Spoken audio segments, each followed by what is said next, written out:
Hello అండి. నమస్తే. అందరూ బావున్నారా? ఈరోజు న్యూజిలాండ్‌లోని మార్నింగ్ నుంచి వర్షం పడుతుంది. అండ్ ఈరోజు హాలిడే కూడా. ఇది సాటర్‌డే తీస్తున్న వీడియో అన్నమాట. అంటే వీకెండ్. చల్ల చల్లగా ఉంది. వంట చేయడానికి అస్సలు ఇంట్రెస్ట్ రావట్లేదు. కానీ వంట చేయకపోతే ఎలా కుదురుతది? అందుకని ఈ వెదర్‌కి తగ్గట్టు కొంచెం ఈజీగా అయిపోయేది సెలెక్ట్ చేసుకున్నాను. ఇదిగోండి ఫ్రిడ్జ్‌లో ఈ టొమాటోస్ ఉన్నాయి. బాగా క్లీన్ చేసేసాను వాటర్‌తోని. ఇక్కడ పెట్టాను. దీంట్లో కొంచెం కొత్తిమీర వేసి పచ్చడి చేస్తాను. ఈ బాటిల్ ఏంటి అనుకుంటారు. ఒకసారి చూపిస్తాను. ఈ బాటిల్ నిండా వాటర్ ఏసాను. చియా సీడ్స్ వేసాను 2 స్పూన్లు. ఒక హాఫ్ చెక్క దాకా లెమన్ జ్యూస్ వేసాను. చిన్న సాల్ట్ యాడ్ చేశాను. 2 పుదీనా ఆకులు వేసాను. 2 బీట్రూట్ ముక్కలు వేసాను. అందుకనే కలరు అలా కనిపిస్తుందనమాట రెడ్‌గా. ఈ వాటర్‌ని నేను ఈ డే మొత్తంలోనే అప్పుడప్పుడు కొంచెం కొంచెం తాగుతాననమాట. సో, అలా ప్రిపేర్ చేసి పక్కన పెట్టుకున్నాను కదా! ఇంకా దాని సంగతి అలా ఉంచేద్దాము. ఇప్పుడైతే టొమాటో, కొత్తిమీర, రోటి పచ్చడి మీకు చూపిస్తాను. ఈ టొమాటోస్‌ని ఆల్రెడీ వాటర్‌తో బాగా క్లీన్ చేసేసుకున్నాను కదా! ఇప్పుడు కట్ చేసేస్తున్నాను.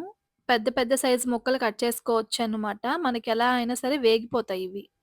ఇదిగోండి టొమాటోని మనం కట్ చేసినప్పుడు ఈ సెంటర్‌లోని పార్ట్ ఉంటది కదా! ఇదైతే తీసేయాలంట. ఇది కడుపులో మనకి సరిగ్గా అరగదు. ఎప్పుడు టొమాటోస్ వండినా కూడా ఈ సెంటర్‌లో పార్ట్ మాత్రం తీసేయాలి అని చెప్పారు. అప్పటినుంచి అదే ఫాలో అవుతున్నాననమాట. ఇలా సెంటర్‌లో తీసేసి కట్ చేసుకుంటాను. బయటైతే చల్లగా ఉంది. నాకైతే ఒక మంచి టీ తాగాలనిపిస్తుంది కానీ, ఈ మధ్య టీని చాలా తగ్గిచ్చేసానులెండి. ఇదిగోండి దానికి బదులుగా ఇలాంటి వాటరు అలాంటివి తాగుతున్నాననమాట. టొమాటోస్‌నన్నిటిని ఇలా కట్ చేసి పెట్టేసుకున్నానా, కొద్దిగా కొత్తిమీరుంటే అది కూడా వాటర్‌తో బాగా క్లీన్ చేసేసుకొని ఇందులో పెట్టాను. ఇప్పుడు వీటిని కుక్ చేసుకోవాలి గాబట్టి, స్టవ్ మీద ఒక పాన్ పెట్టుకొని, పాన్ కొంచెం హీట్ అయిన వరకు వెయిట్ చేస్తున్నాను. ఇందులో కొంచెం వాటర్ లాగా ఉంది. అది డ్రై అయ్యే వరకు వెయిట్ చేసి, ఇప్పుడు ఇందులో ఆయిల్ వేస్తున్నాను.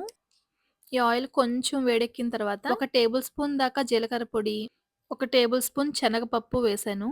దాని తర్వాత ఒక టేబుల్ స్పూన్ మినపప్పు కూడా వేసి ఇలా వేయించుకుంటున్నాను.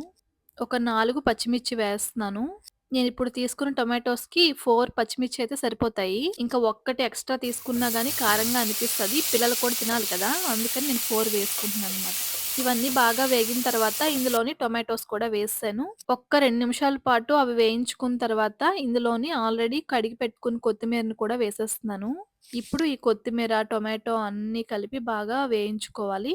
ఇంకిందులో వాటర్ కానీ ఏమీ వేయాల్సిన అవసరం లేదు. అలా వేయించుకోవడమే. ఒక 5 నిమిషాల తర్వాత కొంచెం మగ్గినట్టు అనిపిస్తాయి కదా! ఆ టైంలోని కొంచెం సాల్టు, పసుపు వేసాననమాట. ఈ సాల్ట్‌కి కొంచెం వాటర్ ఒస్తది గాబట్టి, ఇంకా బాగా తొందరగా మగ్గిపోతాయి టొమాటోస్. ఇంకొక 5 నిమిషాల పాటు అలాగా హై ఫ్లేమ్‌లోనే పెట్టి వేయిస్తున్నాను. సో, చూడండి మీరే టొమాటోస్ అన్నీ బాగా మగ్గిపోయి జ్యూసీగా అయిపోయింది కదా! ఇలా వేడిగా ఉన్నప్పుడే కొంచెం చింతపండు కూడా వేశాను. ఎందుకంటే ఈ వేడికి చింతపండు తొందరగా మగ్గుద్దనమాట అందులోని. ఇప్పుడు ఇందులోని కొద్దిగా ధనియాల పొడి వేశాను. లేదంటే ఫస్ట్ మనం పోపు వేయించుకున్నప్పుడే ధనియాలు వేయించుకుంటే సరిపోతది. నా దగ్గర పొడుంది కాబట్టి యూజ్ చేశాననమాట. ఇంకొక్క నిమిషం పాటు అలా వేయించుకున్న తర్వాత కొంచెం దగ్గర పడతది కదా! ఈ టైంలోని స్టవ్ ఆఫ్ చేసుకున్నాను. ఇదిప్పుడు బాగా చల్లారాలి. తర్వాత మర్చిపోతానేమోనని ఇప్పుడే 2 వెల్లుల్లి, కొద్దిగా ఇంగువ కూడా వేశాను. ఇంగువ వేసుకుంటే రోటి పచ్చడికి మంచి టేస్టొస్తది. అలానే వెల్లుల్లి కూడా. సో, బాగా చల్లారాలనమాట. చల్లారిన తర్వాత ఇప్పుడు మీకు చూపిస్తున్నాను. ఇప్పుడు దీన్ని రోట్లో వేసి పచ్చడిలాగా చేసేసుకోవడమే. చూడండి అస్సలు పొగ రావట్లేదు. బాగా చల్లారింది.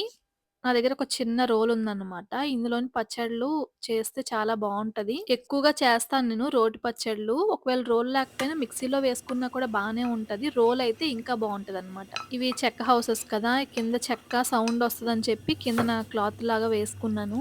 ఇప్పుడు ఈ రోల్లోని టొమాటో, కొత్తిమీర, చింతపండు అన్నీ వేసేసాను మొత్తం. వేసేసి ఇప్పుడు బాగా ఇలాగ పచ్చడిలాగా చేస్తున్నాననమాట. నేనేం చేశానంటే, ఇంకో పక్క రైస్ కూడా పెట్టాననమాట కుక్కర్‌లోని. సో, రైస్ కూడా ఆల్రెడీ రెడీ అయిపోయింది వేడి వేడిగా. టైమయితే ఇప్పుడు 12:30 అవుతుందనమాట ఆఫ్టర్‌నూను. బయటంతా చల్లగా ఉంది కదా! ఇప్పుడు నేనైతే ఈ రోటి పచ్చడితోని వేడి వేడి అన్నంలో కలిపి మా పిల్లలకి తినిపిద్దాం అనుకుంటున్నాననమాట. నేనెప్పటికప్పుడే ఈ రోటి పచ్చడ్లు చేస్తూ ఉంటాను. మీకు ఇంట్రెస్ట్ ఉంటే గనక కామెంట్ చేయండి. నేను చేసినప్పుడు తప్పకుండా వీడియో తీస్తాను. రకరకాల రోటి పచ్చడ్లు చేస్తాను. నేను దంచాను కదా! ఇప్పుడు మా పాపొచ్చిందనమాట. నా డ్యూటీ అయిపోయింది. మా పాప దిగిందనమాట రంగంలోకి. నేను దంచుతా అని. మా పాప దిగిందనుకోండి మా బాబు ఊరుకోడు. వాడు కూడా నేను కూడా దంచుతా అంటాడనమాట. సో, అందరం కలిపి దీన్ని ఎలాగోలాగా పచ్చడి పచ్చడి చేసేస్తున్నాం అనమాట. కచ్చా పచ్చాగా దంచుకోవాలనమాట. సో, అయిపోయింది. ఇప్పుడు నేను దీన్నయితే ఒక బౌల్‌లోకి తీసేస్తున్నాను. మీరింకా మన ఛానెల్ సబ్స్క్రైబ్ చేసుకోపోతే, ఇలాంటి వీడియోస్ కావాలంటే తప్పకుండా సబ్స్క్రైబ్ చేసుకొని, కామెంట్ చేయండి మీకెలాంటి టైప్ ఆఫ్ వీడియో కావాలి అని. ఈ వీడియో నచ్చితే మాత్రం తప్పకుండా లైక్ మాత్రం ఇవ్వడం మర్చిపోకండి. ఈ పచ్చడంతా కూడా నేను ఈ బౌల్‌లోకి తీసేసాను. టొమాటో, కొత్తిమీర రోటి పచ్చడి రెడీ అయిపోయిందండి. చూస్తుంటే నోరూరుతుంది కదా మీకు కూడా. ఇంకెందుకు లేటు మార్కెట్‌కెళ్ళి టొమాటోస్, కొత్తిమీర తీసుకొనొచ్చి నేను చెప్పిన ప్రాసెస్‌లోనే కుక్ చేసేసి పచ్చడి చేసేయండి. ఒకవేళ రోల్ లేకపోతే గనక మిక్సీలో చేసేసుకోండి. ఎలా వచ్చిందో కామెంట్ చేయండి. ఇంకో మంచి వీడియోతో మళ్ళీ కలుస్తాను.